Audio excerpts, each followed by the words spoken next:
নতুন জামাই নতুন শ্বশুর বাড়ি, কাম কটা? খাবে, ঘুমাবে, ফুর্তি করবে। আল্লাহর জান্নাতে দুটা আছে, একটা নাই। জান্নাতে ঘুম নাই, শুধু খাওয়া আর ফুর্তি। ঘুম থাকলে তো লস হবে, 8 ঘন্টা 6 ঘন্টা ঘুমে চলে যাবে। এই জন্য জান্নাতে ঘুম নাই। অলসতা মানুষের জীবনে বিরাট বড় একটা লানত। দুনিয়ার ব্যাপারে হোক আর দিনের ব্যাপারে হোক, দুনিয়ার ব্যাপারের চেয়ে দিনের ব্যাপারে অলসতা, এটা আরো বড় লানত।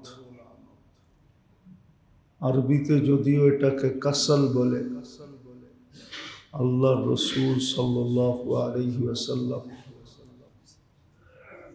সদা সর্বদা এটার থেকে পানা চাইতেন যে আল্লাহ আপনি আমাকে অলস বানায়েন না। দুনিয়ার ব্যাপারের চেয়ে দিনের ব্যাপারে অলসতা, এটা আরো ক্ষতিকর এবং বড় লানত। দুনিয়ার ব্যাপারে তো মানুষ স্বীকার করে যে অলসতাটা দূষণীয়। অলসতা মানুষ দুনিয়ার ব্যাপারে পছন্দ করে না। এটার জন্য বকাঝকাও করতে থাকে। কর্মচারী যদি অলস হয়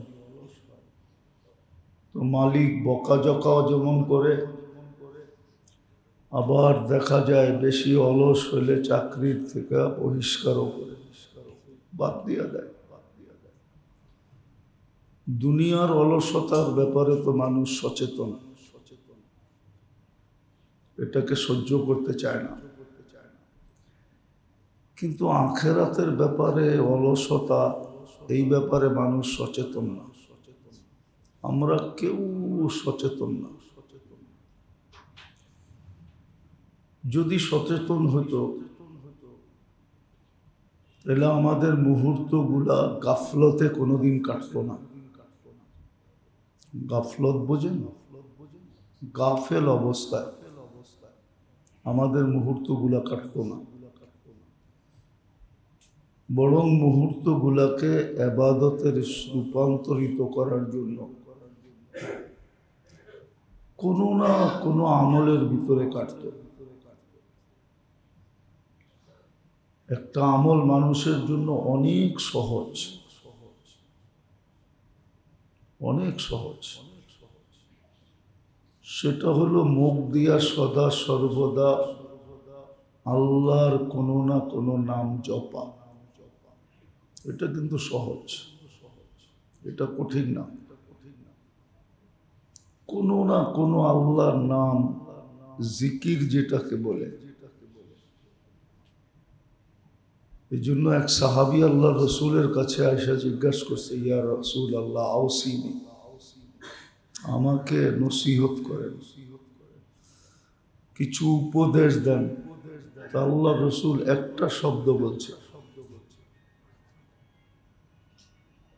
ইয়াকুন লিসানুকা রতবান বিযিকরিল্লাহ, সদা সর্বদা জবানকে আল্লাহর জিকিরে ব্যস্ত রাখো। আবার এটার পুরস্কারও অন্য হাদিসে বলছে, তুমি যদি সদা সর্বদা আল্লাহর জিকিরে জবানকে ব্যস্ত রাখলে তো ভালো মতে শুনা নাও, তুমি হাসতে হাসতে জান্নাতে যাবে। এটা কিন্তু খুব সহজ। সুবহানাল্লাহ মুখে রাখা, আলহামদুলিল্লাহ মুখে রাখা, আল্লাহু আকবার বা আল্লাহ আল্লাহ, 99 নামের ভিতর থেকে যেই কোনো একটা, এটা কিন্তু মুখে রাখা খুব সহজ। এটার জন্য উজুও দরকার হয় না, হাত পার ব্যস্ততাও লাগে না। ইচ্ছা করলে অভ্যাস বানাইতে পারে।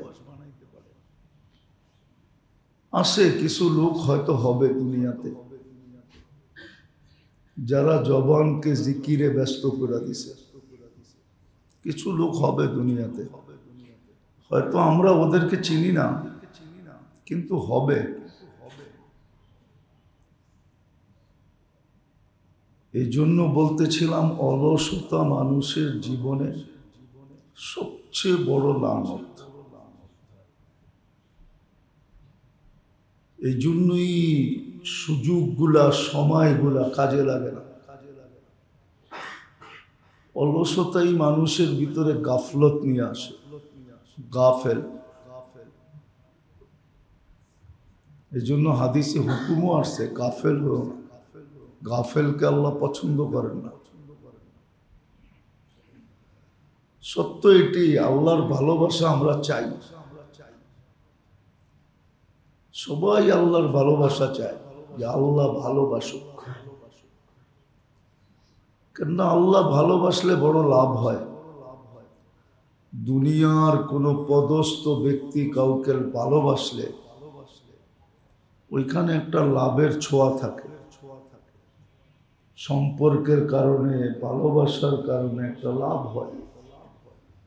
আল্লাহ তো আল্লাহ, অল ইন ওয়াল, সমগ্র জগতের মালিক। সত্য একটা কাহিনী আছে,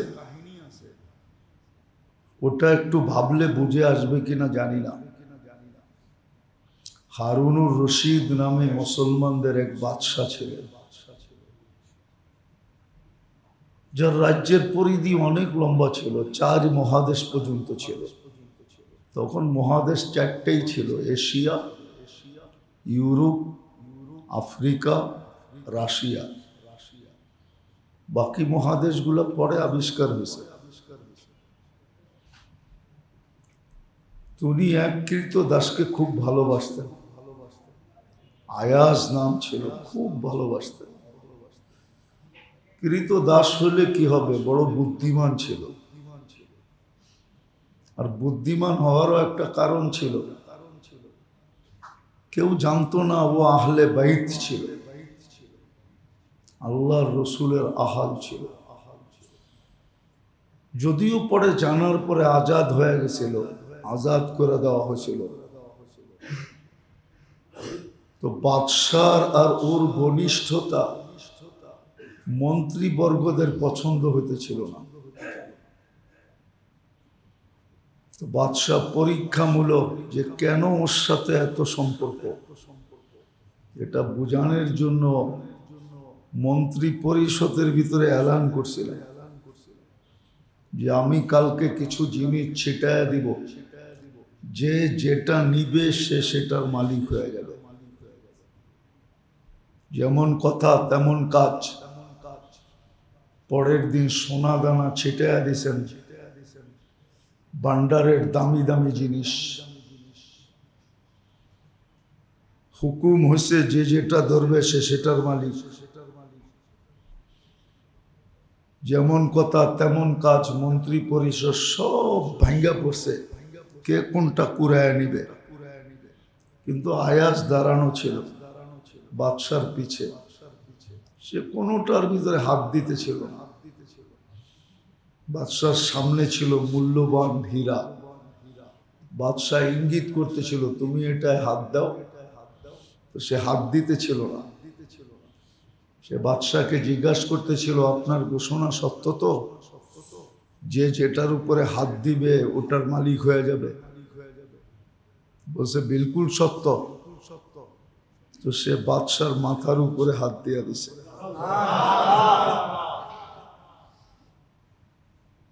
বলছে হীরার মালিক হইলে তো একটা টুকরার মালিক হব, আপনার ঘোষণা যদি সত্য হয় আমি আপনার মাথার উপরে হাত দিলাম, আমি আজকের থেকে আপনার মালিক, আপনি পুরা 4 মহাদেশের মালিক, 4 মহাদেশও আমার।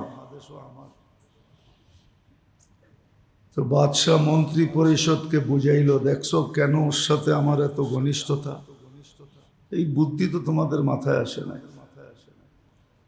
তো সত্য এটাই, আল্লাহরও ঘোষণা, আল্লাহ পাইলে সব পাবে। আমরা আল্লাহ আমাদেরকে ভালোবাসুক এটা চাই, শুধু মুখ দিয়া চাই, বাবলা মন দিয়া চাই, কিন্তু কর্মে তো চাই না। কর্মের মাধ্যমেই তো আল্লাহ আমাকে ভালোবাসবে। কোরআনে ঘোষণা আছে কোন কোন কারণে আল্লাহ মানুষকে ভালোবাসেন। লম্বাও দিছেন, আবার একবারে শর্টও দিছেন। শর্ট দিয়া দিছেন যে আমি তোমাদেরকে ভালোবাসবো। আর আল্লাহ যাকে ভালোবাসে, সত্য এটাই, প্রমাণ এটাই পাওয়া যায়, সমগ্র সৃষ্টি তাকে ভালোবাসতে বাধ্য হয়। কেননা হাদিসের শেষ শব্দ হলো ইয়ানজিল্লাহুল কবুল, তার জন্য কবুলিয়াত গ্রহণযোগ্যতা নাজেল করা হয়। সৃষ্টির সামনে ঘোষণা হয়, প্রথম আকাশের নিচে ঘোষণা হয় ইন্নাল্লাহা ইউহিব্বু ফুলান, আল্লাহ অমুককে ভালোবাসে। জিবরিল ইউহিব্বু ফুলান, জিবরিল অমুককে ভালোবাসে। আহলুস সামাওয়াত ইউহিব্বু ফুলান, আকাশওয়ালারা অমুককে ভালোবাসে। ইয়া মান তাহতা আদিমিস সামা, ও শুনো যারা আকাশের নিচে আসো, আহিব্বু ফুলান, অমুককে ভালোবাসো। ফায়ানজিলু লাহুল কবুল, তার গ্রহণযোগ্যতা মানুষের ভিতরে, সৃষ্টির ভিতরে ছড়ায়া দেওয়া হয়। সৃষ্টি তাকে ভালোবাসতে শুরু করে। কখনো প্রকাশ পায়, কখনো প্রকাশ পায় না, কখনো প্রকাশ পায়, কখনো প্রকাশ পায় না। কিন্তু খুঁজলে দেখা যাবে সৃষ্টি একে ভালোবাসে, আর ভালোবাসা সৃষ্টির ভিতরে ছড়ায় গেছে। তো যেটা বুঝাইতেছিলাম, অলসতা আমাদের জীবনে বড় লানত। দুনিয়ার ব্যাপারে তো অলসতা মানুষ পছন্দ করে না, কিন্তু যেই অলসতা সবচেয়ে বেশি দূষণীয় সেটা হলো আখেরাতের ব্যাপারে অলস হওয়া, উদাসীন হওয়া। এটা সবচেয়ে বড় লানত। কিন্তু এই ব্যাপারে আমাদের কোনো সজাগও না, আমাদের এখানে কোনো চিন্তাও নাই, যে সময়গুলা কেটে যেতেছে। ইচ্ছা করলে আমি এটাকে কাজে লাগাইতে পারতাম, সুযোগগুলো আসতেছে আর চলে যেতেছে।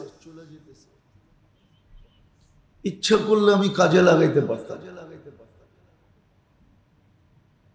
একটা ছোট কথা বলতেছি, এই মজমাকে, এখানে 2-4-10 জন ছাড়া কোনো কোটিপতিরা আসে না। বাংলাদেশের ভিআইপি সিআইপি পার্সন এখানে বসা নেই। আমরা সাধারণ মানুষ, ঠিক না? সত্য তো, সাধারণ মানুষ। সাধারণদের তো চিন্তা করা সবচেয়ে বেশি দরকার, যে দুনিয়ার চাকচিক্যতার কোনো ছোঁয়া আমরা পাই না, আর পাওয়ার আশঙ্কাও নাই। তা আশঙ্কা থাকে না, আশা আকাঙ্ক্ষা থাকে। আমরা তো কেউ ওই পজিশনেরও না যে আশা করলে কোনোদিন পুরা হবে। আমরা তো ওই পজিশনেরও না। তাহলে কি করে আমরা উদাসীন হই? এটা পাইলাম না, ওইটা নিয়ে নেই। যারা এটা পাইছে তারা তো ভাবতে পারে যে আমি তো এটা পাইছি। এখানে আমার গাড়িতে ফ্ল্যাগ আছে, আমার গাড়িতে স্টিকার আছে। আমি রাস্তা দিয়ে হাঁটলে রাস্তা খালি হয়ে যায়। বাজারে গেলে যা মনে চায় তা কিনতে পারি, খাইতে গেলে যা মনে চায় তা খাইতে পারি। যেই জায়গায় যাইতে মনে চায় যে কোনো মুহূর্তে উড়াল দিতে পারি। মনে হয় আমার শব্দগুলো আপনারা বোঝেন না। কিন্তু আমরা কি পেলাম? আমরা যখন এটা পাই নাই, তো ওটা পাওয়া তো আমাদের জন্য সহজ করে দিছেন।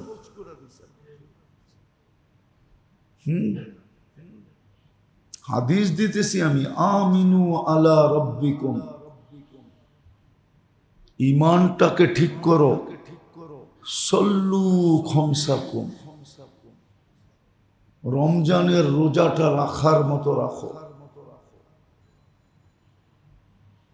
সুমু সল্লু খমসাকুম, পাঁচ ওয়াক্ত নামাজ পড়ার মতো পড়ো, সময় দিয়া মন লাগায়া পড়ো,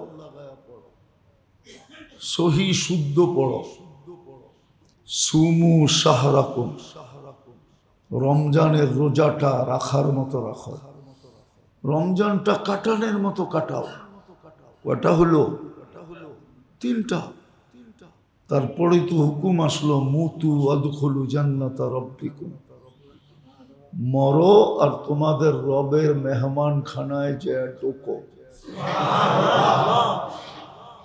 গত জুমায় বুঝাইলাম না? মনে হয় বুঝেই নাই, ঠিক না?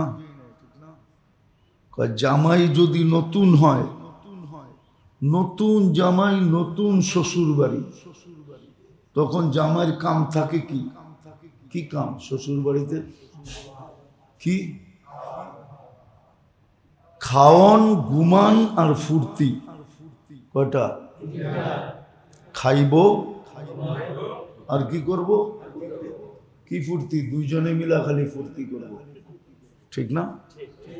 এটাই তো। হ্যাঁ, যদিও আওয়াজ বাহিরে যাইতেছে, এটাই তো। নতুন জামাই নতুন শ্বশুর বাড়ি, কাম কয়টা? খাবে, ঘুমাবে, ফুর্তি করবে। আল্লাহর জান্নাতে দুটা আছে, একটা নাই। জান্নাতে ঘুম নাই, শুধু খাওয়া আর ফুর্তি। ঘুম থাকলে তো লস হবে, 8 ঘন্টা 6 ঘন্টা ঘুমে চলে যাবে। এই জন্য জান্নাতে ঘুম নাই, শুধু খাওন আর কি? ফুর্তি করা। খাবে আর ফুর্তি করবে। নতুন শ্বশুর বাড়িতে সময়ের আগে যেরকম রেডি থাকে, কি সময়ের আগেই তো রেডি থাকে? হ্যাঁ, বরং ডাইকা ডাইকা খাওয়ায়, ঠিক না? দাদি, নানি, শাশুড়ি, দাদি শাশুড়ি, নানি শাশুড়ি, খালা শাশুড়ি, নিজের শাশুড়ি, চাচি শাশুড়ি, সবাই চায় জামার মন জয় করতে, ঠিক না? জান্নাতে তো আল্লাহ চাবে বন্দার মন জয় করতে, সব রেডি, চাওয়ার আগে রেডি। এই জন্যই তো আল্লাহ ঘোষণা দিয়েছে, মা তাস্তাহি আনফুসুকুম, মন আর মুখের মধ্যে 1 বিঘা দূরত্ব। এইলো মন, এইলো মুখ। আল্লাহ বলে 1 বিঘা অতিক্রম করতে দিব না। মনে আসবে রেডি, খালি সুবহানাল্লাহ পড়ি শেষ না, বসতে চেষ্টা করি না, মানতে চেষ্টা করি। উচিত তো ছিল মধ্যবিত্ত আর গরিবদের, যে আমরা দুনিয়ার কিচ্ছু পাই নাই, খালি পাইছি জ্বালা আর জ্বালা, ঠিক না? কি কি কর জ্বালা না? কি জ্বালা? হাঁটতে গেলে জ্বালা, চলতে গেলে জ্বালা, সব জ্বালা আমাদের উপরে, ঠিক না? কমসে কম তো ওইটা নিয়ে আনার দরকার ছিল। লম্বা তো ছিল না, আমি তো দেখাইলাম লম্বা তো না। আমিনু আলা রব্বিকুম, ইমানটাকে বানানোর মতো বানাও, মজবুত করার মতো করো। আমিনু আলা রব্বিকুম সল্লু খমসাকুম, 5 ওয়াক্ত নামাজ পড়ার মতো পড়ো, সুমু শাহরাকুম, রমজানের রোজা রাখো, মুতু আদখুলু জান্নাতা রব্বিকুম, মরো আর সিধা রবের মেহমান খানায় যায় ঢোকো। কিন্তু পারতেছি না কেন? অলসতা। অলসতা নিয়ে আসতেছে উদাসীনতা। অলসতার বাই হইল উদাসীনতা। ওরা দুইজন আপন ভাই, অলসতা নিয়ে আসে উদাসীনতা। আর উদাসীন যখন হয় তো সময়গুলো কাজে লাগে না। সময় যেতে থাকে কিন্তু কাজে লাগে না। সকাল কাজে লাগে না, দুপুর কাজে লাগে না, বিকাল কাজে লাগে না, সন্ধ্যা কাজে লাগে না, রাত্রে কাজে লাগে না। অথচ হুকুম ছিল, কিতাবে আছে, ফাজাইলে আমলের ভিতরেই আছে হাদিস। রাত্রে মানুষ দুই ভাগে বিভক্ত হয়ে যায়। একজন অন্ধকারের সুযোগে গুনায় লিপ্ত হয়ে যায়, আর খুব কম সংখ্যক লোক রাত্রটাকে সুবর্ণ সুযোগ মনে করে। কেননা রাত্রে একটা পর্ব আসে যে সময় আল্লাহ একবারে কাছে হয়ে যায়। প্রথম আকাশে আসা মানে আমাদের দুনিয়ার ছাদে আসা। আমাদের দুনিয়াটা একটা বাড়ি, এটার ছাদ হলো প্রথম আকাশ, ওইখানে চলে আসে। শুধু আসে না, আয়েশা ডাকতেও থাকে, হাল মিম মুস্তাগফির, কে মাপ চাবে, চলে আসছে। কার কি প্রয়োজন, চলে আসছে। তো কিছু লোক আছে যারা এই সুবর্ণ সুযোগটাকে কাজে লাগায়। ওরা মনে মনে ভাবে আরশ পর্যন্ত পৌঁছানো তো অনেক কঠিন, এখন তো প্রথম আকাশেই চলে আসছে, এইখানে পৌঁছা তো অনেক সহজ। ওরা রাতটাকে কাজে লাগায়। কেউ জিকির করে, কেউ তেলাওয়াত করে, কেউ তসবিহ পড়ে। তো রাতটা ওর জন্য মঙ্গলময় হয়ে আসে। রাতটা ওর জন্য মঙ্গলময় হয়। তো যেটা বলতেছিলাম, দুনিয়ার ব্যাপারে অলসতা আমরা সহ্য করি না, কেউ এটা মাইনা নেয় না। কিন্তু আখেরাতের ব্যাপারে যে আমরা অলস, এই ব্যাপারে কোনো আলোচনা হয় না। আমাদের মাথায় কোনো চিন্তা আসে না যে আমি আখেরাতের ব্যাপারে অলস কেন, আখেরাতের ব্যাপারে আমি অলস কেন, এই চিন্তা কারো মাথায় আসে না। আর অলসতা মানুষের ভিতরে উদাসীনতা নিয়ে আসে। আর হাদিসে উদাসীন হওয়া নিষেধ। আর উদাসীন হইলেই মুহূর্তগুলাকে আর কাজে লাগাইতে পারবে না। এই জন্য বলছিলাম একটু আগে, ছোট একটা অভ্যাস হলো করা উচিত। জবানটাকে হলো কাজে লাগানো উচিত।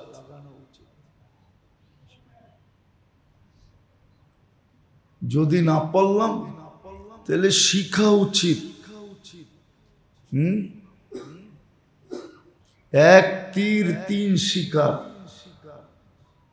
আছে না একটা প্রবাদ বাক্য, কি আছে শুনছেন? কয় এক তীরে তিন শিকার করে ফেলছি। তীর কয়টা? শিকার হয়েছে কয়টা? কিন্তু বিবেক তো বলে তিন তীরে তিনটা শিকার হবে, ঠিক না?